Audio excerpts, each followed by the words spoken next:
అందరికీ తెలిసిన వ్యక్తే. ఆ సినిమాలు ఒక ట్రోల్‌గా, మీమ్స్‌గా ఇప్పటికీ మనం చూస్తుంటాం. 70 పైన చిత్రాలని చిత్రీకరించిన ఒక గొప్ప డైరెక్టర్ మన ముందున్నారు. ఆయన ఎవరో కాదు, రేలంగి నరసింహారావు గారు. ఈ 70 పైన చిత్రాలు తీసుకుంటే తెలుగులో మంచి పేరు చేసింది. ఇంటి రెండు కాదు.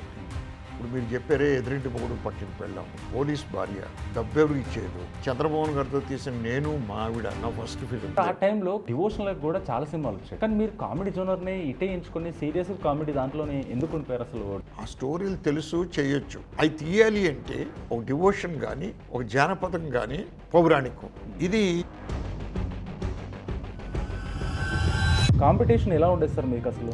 మేము ఇద్దరు పెళ్ళాల ముద్దురు పోలీస్ అనే సినిమా రిలీజ్ డేట్ అనౌన్స్ చేసి ఏ సినిమా లేదు కదా అని చెప్పి, చిరంజీవి గారిది సూపర్ హిట్ సినిమా బాపిరెడ్డి గారిది ఏం సినిమా అండి అది అనౌన్స్ చేశారు.